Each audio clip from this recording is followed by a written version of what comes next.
peace of mind, you see. There are no trees inside of me. Assalamualaikum warahmatullahi wabarakatuh. Kembali lagi di channel Diana Safitri Official.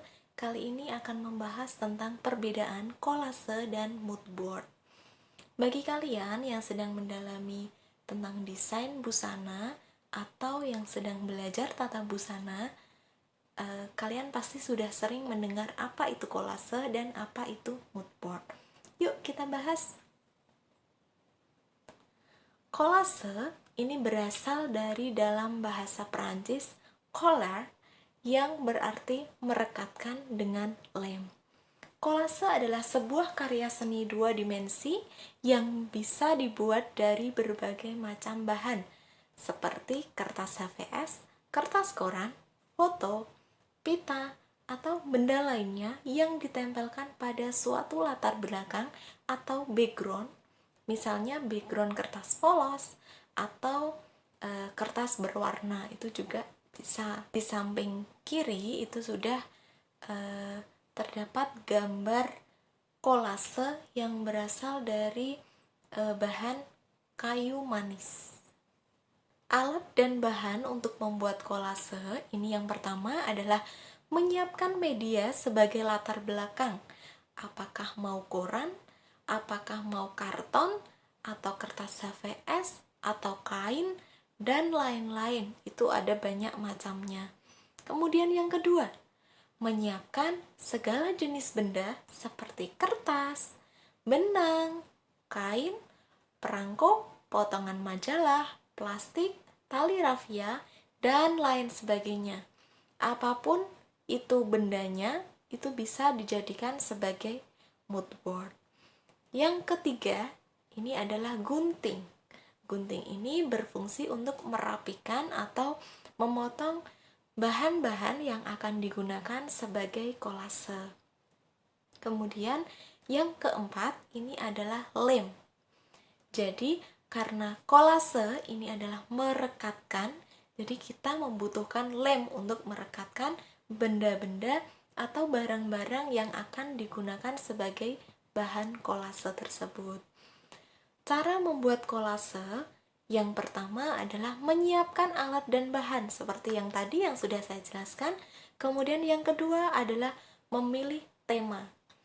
Tema di sini kalau untuk kolase busana itu sendiri bisa memilih busana yang akan dibuat. Misalnya busana santai, busana pesta, atau busana bermain dan lain sebagainya. Kita juga bisa memilih tema, apakah temanya pemandangan, apakah temanya mozaik, potongan-potongan foto, dan lain sebagainya. Ini kita harus menentukan temanya terlebih dahulu. Kemudian yang ketiga, ini menyiapkan ornamen atau manik-manik.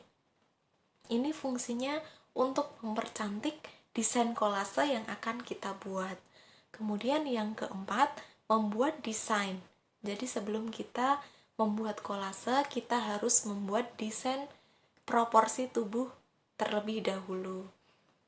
Yang kelima, ini adalah menggunting bahan yang dibutuhkan. Jadi setelah kita menyiapkan bahannya, kita membuat desainnya sudah, kemudian memotong bahan atau benda-benda yang tadi sudah disiapkan. Kemudian yang keenam, ini kita merekatkan dengan lem. Nah, di samping kanan itu sudah ada contoh dari kolase yang terbuat dari bahan sayur-sayuran. Nah, kalau kolase sudah kita bahas, tadi kita lanjut untuk mood board. Mood board itu adalah sebuah benda atau sarana berupa papan atau bidang datar lainnya dengan berbagai bentuk. Bisa persegi, bisa bulat, lonjong, segitiga, dan lain sebagainya. Yang di dalamnya ini berisi kumpulan gambar-gambar, warna, jenis benda yang dapat menggambarkan ide yang ingin diwujudkan oleh seseorang.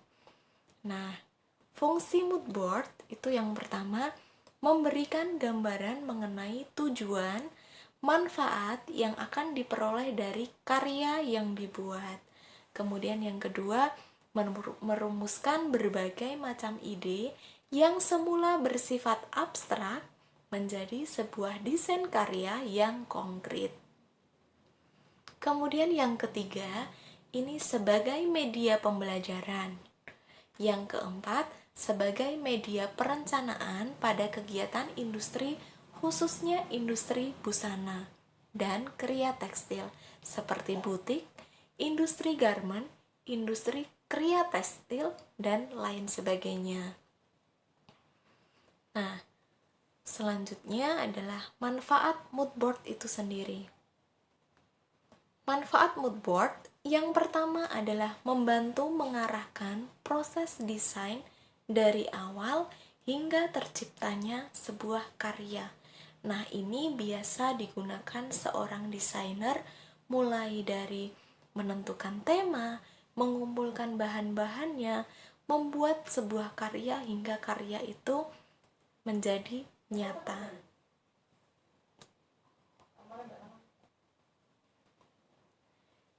Yang kedua, ini membantu mengembangkan kemampuan kognitif atau pengetahuan. Karena dengan membuat moodboard, desainer itu dapat mengembangkan kemampuan imajinasinya. Yang ketiga, melatih kemampuan afektif atau emosional dalam proses pembuatan desain melalui moodboard sebagai media. Yang keempat, melatih keterampilan psikomotorik. Desainer atau orang yang sedang belajar dalam tata busana untuk menyusun potongan-potongan gambar, membuat desain, sehingga menciptakan karya. Selanjutnya, unsur-unsur moodboard. Jadi ini bisa jadi untuk cara membuat moodboard. Yang pertama, kita harus menentukan desain. Yang kedua adalah menentukan bentuknya. Apakah mau bentuk bulat, atau mau bentuk persegi, atau mau bentuk trapesium, dan lain sebagainya. Kemudian yang ketiga ini menentukan warna. Warna itu sudah banyak sekali, jadi bisa menentukan warna mau merah, putih, mau pink, atau mau warna-warna pastel, itu bisa dipilih. Kemudian yang keempat, kita harus menentukan motifnya. Apakah motif pemandangan atau mau motif tumbuhan seperti bunga-bunga, atau kita memilih motif hewan atau binatang. Kemudian yang keempat, kita bisa menentukan bahan atau tekstur yang akan kita buat sebuah karya nantinya. Mau halus atau mau agak kasar, ini juga bisa dipilih. Kemudian yang terakhir adalah menentukan siluetnya. Kalau unsur ini sudah terpenuhi, kita bisa membuat moodboard sesuai tema yang akan kita buat. Kemudian alat dan bahan membuat moodboard, ini yang pertama, bisa mengambil dari potongan-potongan majalah. Kemudian yang kedua, ada kertas. Kertas ini bisa kertas karton, bisa kertas manila, bisa kertas apapun yang bisa digunakan untuk membuat moodboard. Kemudian yang ketiga adalah alat tulis. Ini berfungsi untuk membantu kita untuk menyusun tema dari desain moodboard itu sendiri. Kemudian ada lem. Ini untuk merekatkan potongan-potongan majalah yang sudah kita potong. Dan yang terakhir adalah gunting. Gunting ini berfungsi untuk memotong majalah atau koran yang sudah kita siapkan.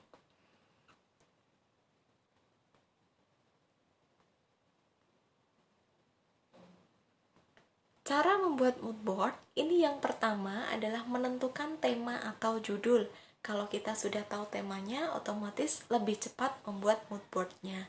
Yang kedua adalah menyiapkan alat dan bahan. Alat dan bahan sudah dibahas di sebelumnya. Kemudian yang ketiga, mengumpulkan gambar-gambar yang sesuai dengan tema atau judul yang akan kita angkat menjadi sebuah karya.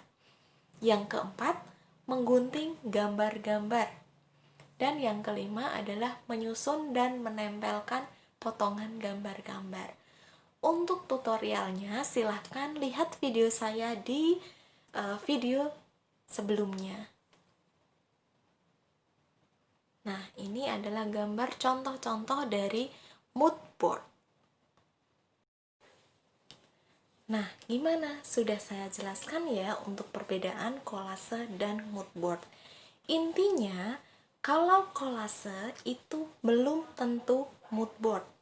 Tetapi, kalau mood board itu sudah pasti kolase. Terima kasih sudah menonton video ini. Semoga bermanfaat. Saya akhiri. Wassalamualaikum warahmatullahi wabarakatuh. See you.